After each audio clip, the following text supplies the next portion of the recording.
اترنے والے منہ دیکھتے رہ گئے تھے۔ یہ کیا تھا؟ قمر نے حیرت سے کہا۔ دلہا کڈنیپ ہو گیا، بلال نے منہ بناتے ہوئے کہا۔ لیکن ایسے کیسے؟ اور کوئی ہمارا یقین نہیں کرے گا کیونکہ عادل ہمارے ساتھ تھا۔ کیسے کہیں؟ فون بھی نہیں ہے، وہ بھی وہیں رہ گیا ہے گاڑی میں۔ قمر نے سر کو ہاتھ مارا۔ بس گئے کام سے، اب یہاں سے نکلیں گے کیسے؟ بلال کو الگ اپنی فکر ستائی۔ سرمد، سارے انتظامات اچھے سے ہونے چاہیے، پیسنجر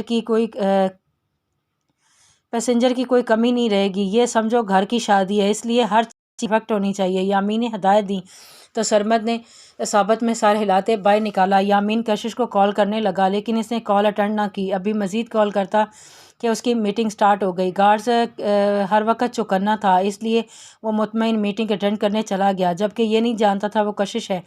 گارڈز کو چکمہ دے کے نکلنا اس کے بائیں ہاتھ کا کھیل تھا، وہ کھیل چکی تھی۔ ہاں، کدھر ہے وہ نمونہ؟ کشش نے سمیر سے پوچھا۔ وہ وہاں کرسی کے ساتھ باندھا عادل کی طرف اشارہ کیا۔ اس کی آنکھوں پر پٹی بندھی ہوئی تھی اور منہ پر ٹیپ تھا۔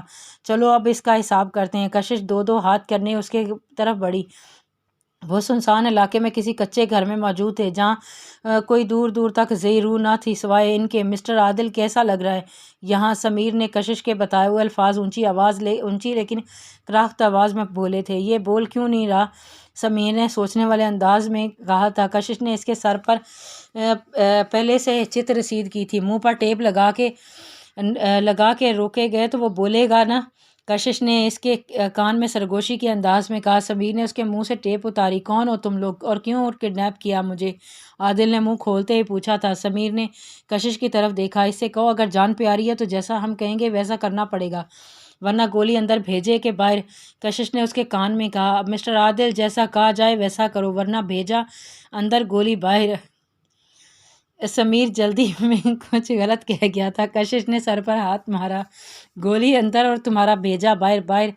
سمیر نے فوراً تصحیح کی تھی۔ کیا چاہتے ہو؟ عادل نے فوراً پوچھا۔ کشش پھر سمیر کے کان میں کچھ بولی۔ تمہیں فون کرنا پڑے گا اپنے باپ کو کہ تم یہ شادی نہیں کر سکتے، تم کسی اور سے پیار کرتے ہو۔ اس بار سمیر نے ہر لفظ صحیح ادا کیا تھا۔ اور میں ایسا کیوں کروں گا؟ عادل نے تیکھے انداز میں پوچھا۔ اپنی جان کی سلامتی کے لیے۔ اور کس لیے؟ سمیر نے بھی اسی کے انداز میں کہا۔ کچھ پل یوں ہی خاموشی میں گزر گئے۔ میں ایسا کچھ نہیں کرنے والا، تمہیں مارنا ہے تو مار دو۔ عادل نے بھی انہیں اپنا فیصلہ سنایا۔ کشش نے ایک گھوری سے اسے نوازا اور سمیر کے کان میں پھر سے آرڈر دیا۔ جان تمہاری نہیں تمہارے باپ کی جائے گی، میرے شوٹرز کے نشانے پہ ہیں۔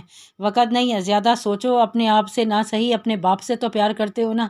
عادل نے اس کے پاس ہوتے ہوئے کہا۔ تیرا اس پر نشانے پر لگا تھا۔ نو وے، خبردار جو میرے باپ کو کچھ بھی کہا تو جان لے لوں گا میں تمہاری۔ عادل جھٹپٹایا تھا۔ کشش اور سمیر نے ایک دوسرے کو وکٹری کا سائن دیا تھا۔ باپ کی زندگی اور موت تمہارے ہاتھ میں ہے۔ اگر تم فون نہیں کرو گے تو میرا فون جائے گا، تمہارا باپ میں تمہارے گھر میں صفائے ماتم بچ جائے گی۔ سمیر نے اسے مکمل پھنسایا۔ وہ سوچ میں پڑتا کتنی بار اپنے ہاتھ کھولنے کی ناکام کوشش کر چکا تھا، لیکن اس کے پاس ان کی بات ماننے کے علاوہ کوئی چارہ نہ تھا۔ ٹھیک ہے، میں تیار ہوں۔ عادل کو ہار مانتے بنی تھی۔ اگر ذرا بھی ہوشیاری کی فون اس وقت بند ہوگا اور تمہارے باپ اللہ کو پیارا ہو جائے گا، یاد رکھنا۔ وہ ان کو وارن کرتے سمیر نے اسی کے فون سے اس کے باپ کا فون نمبر ملایا جو پہلی کال پر ہی اٹھا لیا گیا تھا۔ عادل کہاں ہو بیٹا؟ نکاح کا وقت ہو گیا، آپ ابھی تک پہنچے نہیں؟ رفاقت صاحب پریشانی سے بولے۔ بابا میری بات سنیں، میں یہ شادی نہیں کر سکتا، آپ پلیز انہیں منع کر دیں۔ عادل کا دل بری طرح ٹوٹا تھا۔ کیا کہہ رہے ہو عادل؟ بارات پہنچ چکی ہے اور تم رفاقت صاحب پریشانی کے بول نہ پائے تھے۔ بابا میں کسی اور کو پسند کرتا ہوں، اسی سے شادی کروں گا، آپ پلیز بارات واپس لے جائیں۔ مزید کچھ اور کہتا یا سنتا سمیر نے کال کاٹ دی تھی۔ ہمارا کام ہو گیا، سمیر نے کشش کے کان میں دھیرے سے کہا۔ یس پارٹنر، اب وہاں تھوڑا تماشا لگے گا لیکن حاذق ہیرو بن کر اناشے کو اپنا لے گا۔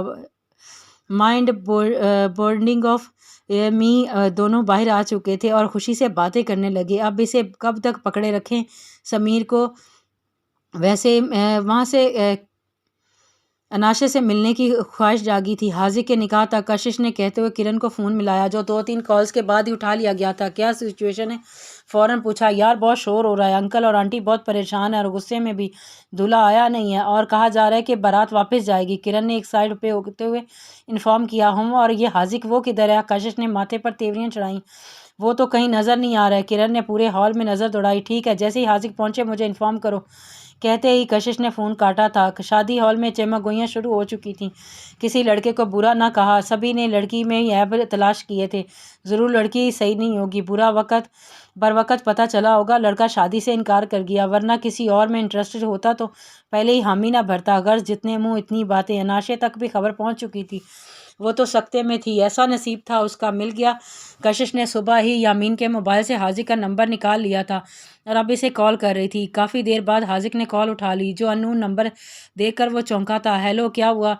ہیلو، آپ کو کوئی احساس ہے؟ وہاں آپ کی محبت کو آپ کی ضرورت ہے اور آپ انجانے کہاں چھپے بیٹھے ہیں؟ کشش چھوٹتے ہوئی فوراً اسے بولی تھی۔ حاذق نے حیرت سے موبائل کو دیکھا۔ کیا مطلب؟ کون؟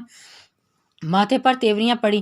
اناشے کی بات کر رہی ہوں، فوراً پہنچیں، اس وقت وہ بہت مشکل میں اپنی محبت کی آزمائش دیں آج آپ جائیں۔ فوراً آرڈر لگاتی اس نے فوراً کال کاٹی تھی۔ حد ہے بھئی، وہاں اتنی ایمرجنسی ہو گئی اور یہ مجنوں بنے پتہ نہیں کدھر چھپ کے بیٹھے ہیں۔ کشش نے اپنی اور وہیں سمیر کے پاس بیٹھی جو موبائل پہ گیم کھیل رہا تھا۔ چلو میں بگی کھیلوں گی، مجھے بھی ایڈ کرو۔ سٹکس مین پارٹی ان کی فیورٹ گیم تھی اور وہ ہر وقت کھیلنے کو تیار رہتے تھے اور لڑائی الگ، بے ایمانی الگ کرتے تھے۔ کیسے ڈھونڈ رہی ہو؟ داور کی اچانک آمد پر کرن سٹپٹائی۔ آپ یہاں کیوں؟ کیا ہوا؟ بھائی کا ہوٹل ہے، میں کبھی بھی یہاں آ سکتا ہوں۔ وہ داور نے سینے پہ ہاتھ باندھے ہوئے پیار بھری نظریں کرن پہ اٹکائی تھی۔ کرن نے شرماتے سر جھکا لیا۔ یہ دونوں افلاطونوں کدھر ہیں؟ داور کو فوراً کشش اور سمیر کی کمی محسوس ہوئی۔ وہ کرن نے داور کے آگے جھوٹ نہ بولا گیا۔ داور نے اسے شک کی نظروں سے دیکھا تو کرن نے اسے سب بتا دیا۔ وہ سر پکڑ کر بیٹھ گیا۔ یہ کب سدھریں گے؟ داور کو ان کی فکر ہوئی۔ کرن خاموش ہی رہی۔ دوسری طرف بارات واپس جانے کی تیاری ہو رہی تھی۔ اتنے میں کشش کا فون پھر سے آیا۔ ہاں بولو، کیا سچویشن ہے؟ کشش نے بے صبری سے پوچھا۔ داور آ گئے ہیں، کرن نے دھیرے سے کہا تو کشش نے دانت کچکچائے۔ تمہیں حاذق کا پوچھا ہے؟ اس کا بتاؤ۔ داور پہ ہی نظریں ٹکائے رکھنا۔ کشش نے اسے جھڑکا تھا۔ آ گئے ہیں حاذق بھائی، کرن خوشی سے بولی۔ گڈ، اب جا کے ان دونوں کا تو نکاح ان دونوں کا مجھے فوراً انفارم کرو تاکہ یہاں سے نکلیں ہم دونوں۔ کشش نے فون بند کیا۔ شکر اللہ کا، مجنوں پہنچ گیا۔ کشش نے سمیر سے کہا، یار میں بہت بور ہو رہا ہوں۔ سمیر اکتا گیا تھا۔ اس کے دو دوست جنہوں نے اس کی مدد کی تھی وہ بھی باہر ہی بیٹھے تھے۔ ہاں، نکاح ہوتے ہی نکلتے ہیں۔ کشش نے اس کی ڈھارس بندھائی تھی۔ یہ بارات کیوں واپس؟ کیا ہوا بابا؟ حاذق کچھ گڑبڑ کا احساس ہوا تھا۔ آج احساس ہو رہا ہے کہ میں ایک بیٹی کا باپ ہوں۔ حاذق عادل نے شادی سے انکار کر دیا۔ شہریار صاحب ٹوٹنا نہیں چاہتے تھے لیکن حاذق کے سامنے ٹوٹنے لگے۔ حاذق کے تو جیسے پیروں تلے سے کسی نے زمین ہی کھینچ لی ہو۔ ایسے کیسے ہو سکتا ہے؟ وہ ایسا کیوں؟ حاذق کو کچھ سمجھ نہیں آیا۔ حاذق بارات واپس جا چکی ہے اور اب میری بیٹی کیا ہوگا اس کا؟ لوگ تو اسے باتیں کریں گے، کن کا منہ بند کریں گے۔ منع کیا تھا نا جمیلہ کو اتنی جلدی مت کریں، لیکن انہوں نے میری بات نہیں مانی۔ وہ حاذق سے دل کا بوجھ ہلکا کر رہے تھے۔ بابا اگر آپ اجازت دیں تو میں اناشے سے نکاح۔ حاذق نے دھڑکتے دل سے کہا تو شہریار کی آنکھیں نم ہو گئیں۔ وہ بھی تو شروع سے یہی چاہتے تھے کہ آگے بڑھ کر حاذق کو گلے لگایا اور کچھ ہی دیر میں نکاح کی رسم ادا کر دی گئی۔ افسردہ ماحول ایک بار پھر سے خوشیوں سے بھر گیا۔ رونقیں ایک بار پھر سے دوبالا ہو گئی تھیں۔ چہرے پھر سے خوشی سے کھل اٹھے تھے۔ جمیلہ بیگم دل سے ان دونوں کے لیے خوش ہوئی تھیں۔ واقعی یہ ان دونوں کے سچے جذبے تھے جو اللہ کو پسند آ گئے تھے اور اللہ نے ان کے دل کی سن لی تھی۔ ان کی قربانی کے اس انداز کو اللہ نے پسند کر لیا تھا اور ان دونوں کی وجہ سے ان کی محبت سے نواز دیا گیا تھا۔ دوسری طرف ناشے بت بنی بیٹھی تھی۔ اسے تو ابھی بھی یقین نہیں آ رہا تھا۔ اسے یہ سب حاذق کی سازش لگ رہی تھی، لیکن فی الحال وہ ماں باپ کی وجہ سے خاموش تھی۔ رخصتی کا وقت آن پہنچا تھا۔ کرن نے کشش کو فون پہ نکاح کی خوشخبری سنائی تو اس نے شکر کا کلمہ پڑھا۔ اب ہم بھی نکلتے ہیں گھر کی طرف، تم داور کے ساتھ نکلو، بس یاد رکھنا کسی کو کچھ بھی پتہ نہ چلے، خاص کر میرے ان کو۔ کشش بولتے ہوئے اٹھی اور سمیر کو چلنے کا اشارہ کیا۔ سمیر اپنے دونوں دوستوں کی طرف گیا، انہیں ہدایت دیتا وہ عادل کے پاس آیا۔ شکریہ دوست، وہ دونوں پیار کرنے والوں کو ملوانے میں تمہارا اہم کردار تھا جو ہم ہمیشہ یاد رکھیں گے، سمیر نے مسکراتے ہوئے اسے کہا، جبکہ عادل کے منہ پر ٹیپ تھی۔ وہ دانت پیستا رہ گیا تھا۔ یامین ابھی فری ہو کر باہر آیا تھا۔ باہر نکلتے اسے کال پہ ساری انفو مل گئی تھی۔ وہ خاص آدمی اس نے اپنوں کی ہر رپورٹ حاصل کرنے کے لیے رکھا تھا۔ وہ جو انفارمیشن اسے ملی تھی اس پر یامین کا دماغ بہت سخت گھوما تھا۔ کشش پہ بے انتہا غصہ آیا تھا۔ وہ عادل کو جانتا تھا، وہ جس کماش کا انسان تھا، اپنے دشمن کو وہ چھوڑتا نہیں تھا اور کشش نے